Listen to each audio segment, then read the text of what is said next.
But I think one of the reasons why these people have this deep-seated anger and resentment is there's a bunch of people out there that have these lives that are deeply unsatisfying, because I think there are so many people that are working all day long doing something that is deeply unsatisfying and almost painful. Yeah, soul killing. Soul killing. Yeah. They're stuck in traffic all day, and then they're stuck in a cubicle after that. They relish the time to take a shit in the bathroom and look at their phone. I mean, they literally do that. That's a highlight of someone's day. They get in traffic on the way home. They get home after that, they're watching television, and they're You ever notice that some people seem to want to hang on to stuff that is bothering them? They're forever talking about it. They don't want to let it go. They've had a failure at something and it's dwelling. They can't get over it. They just can't get over it. Or somebody said something nasty to them. They don't want to let it go. Do you know what we should do? We should ask ourselves, everything that happens, is this serving you? Is this serving you? And if it's not serving you, get rid of it. You don't want anything in your life that's not serving you, that's not causing you to grow, that's not adding to the quality of your life. I don't care what it is. You will find some people, they just hold on to bad stuff. They hold on to problems. They don't want to seem to let it go. And that adds more problems. Whatever you focus on grows. The only thing that can grow is the thing you give energy to. Why would you hold on to anything that's not serving you? How bad does it have to get? I mean, to what denominator, to what lowest level do you have to reach before people really make up their mind to change? My message is, why wait? I mean, when you're feeling so altered emotionally, you feel so bad, that's the moment you could actually see yourself for the first time, because you're not answering your cell phone, you're not responding to all your texts, you're not watching TV, you're not going out to dinners, you're not calling people back. Something's altered in you, and you're starting to become self-aware, right? I dare you to analyze yourself first, your company first, your character, your behavior, your work ethics. I dare you to analyze it and see if there's any change you can make. See, you cannot manage time, but you can manage activity. You can manage your activities. Make certain that what you're doing really makes a difference. Make certain that you're spending your time on activities that are productive, that are taking you in the direction of your goal. If you think about the person that you want to become, what's that person do every day that you don't do right now? And when you start to do the thing that the person you want to become is doing, you leverage something called behavioral activation therapy. And that is a whole body of research that says when you act like the person you want to become, it's the most powerful way to change a habit. It's even better therapy than talk therapy, because the action proves to your brain that you're becoming that person. You're seeing the change through the action, and so then the brain catches up and starts to relate to you like a person that's confident, or a person who adores their appearance, or a person that celebrates themselves exactly as they are. Before you start the day, ask yourself, how do I want to think today? How do I want to feel? How do I want to behave? I mean, what would greatness look like? What would love look like today? What could I do that would be really cool for me at the end of the day? Say, wow, so I had a good day today. What would make me feel that way? And if you can't find an answer to that, start reading. Who reads anymore? Read a book. I read so many books a week. I know, I'm that way too. So read something about, you want to be wealthy? Read a book about someone who became wealthy, and get real and realize they may have failed 50 times before they actually pulled it off. Or what were their characteristics? What were their traits? What made them? It wasn't about their wealth, it was about who they became.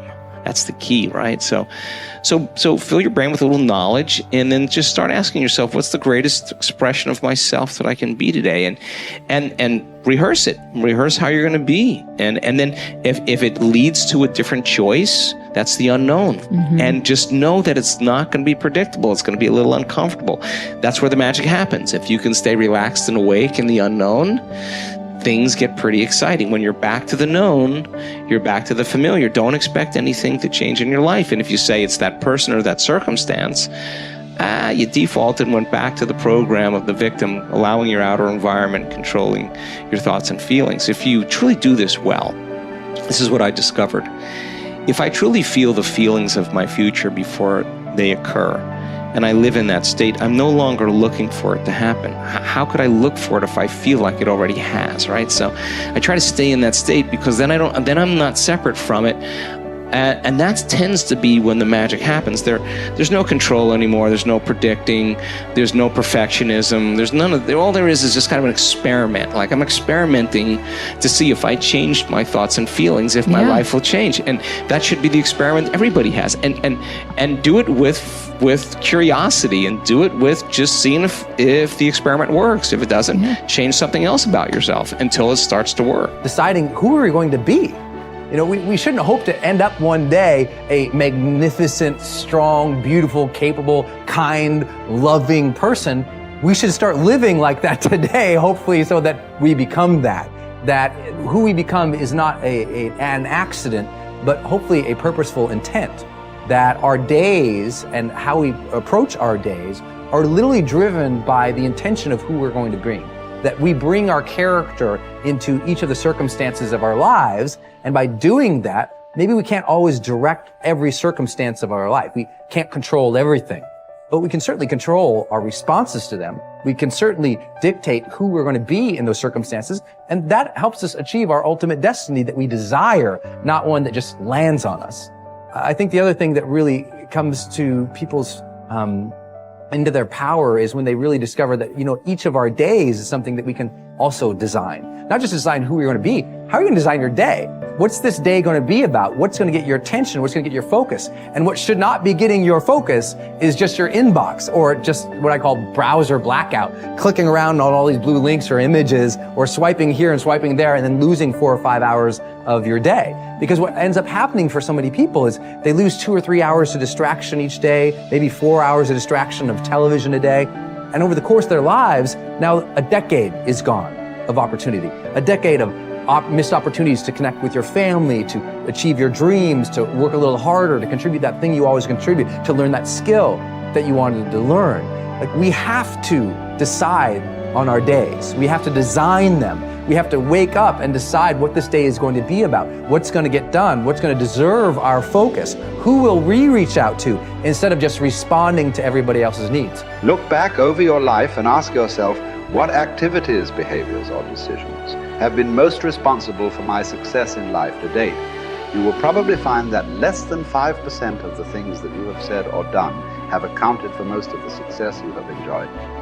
You may find that it was your unique ability to solve a particular kind of problem or to take advantage of a particular type of opportunity. You may find that your special talent was an interpersonal skill that enabled you to influence and persuade other people at a particular time and place. You may find, on analysis, that it was an ability to take charge and accept responsibility for accomplishing a particular goal. Whatever has been responsible for your successes in life to date may be a good indication what you should be doing in the future. Analyze your work based on the measure that I call return on energy. Leaders in every field deliberately apply their talents and energies where they can achieve their greatest return on the amount of energy, mental, emotional, and physical, that they invest in any endeavor. They refuse to take on jobs or work in areas where they cannot perform at exceptional levels. They treat themselves as valuable resources, and they spend their energies very carefully. One of the questions that you might continually ask yourself is this the best possible use of my time and energy? Is what you are doing right now the most valuable thing that you could be doing, given your particular combination of talents and abilities? Often answering this question will help you to see that there is a vast difference between what you are currently doing and what you should be doing if you want to be fulfilling more of your potential. Once you have chosen your ideal job or occupation for this stage of your career, your biggest responsibility is to make the decision to become very good and then to become excellent at what you do. In a lengthy study on successful Americans, the Gallup organization discovered that expertise, or being recognized by your peers as one of the very best in your field, was one of the essential ingredients for success in American life. We said before that self-confidence comes from positive knowing rather than positive thinking. It is only when you know that you are outstanding in your chosen field that you really feel terrific about yourself, and that you enjoy high levels of self-confidence. Men and women who are good at what they do and who know that they are good at what they do are very different from those who are only average. They walk and talk and dress and behave differently. They have an attitude of assurance and certainty about themselves that causes them to stand out in any group. They have a deep down sense of self-worth and self-confidence that is evident to everyone around them. The quality of a person's life is in direct proportion to their commitment to excellence, no matter what their chosen field.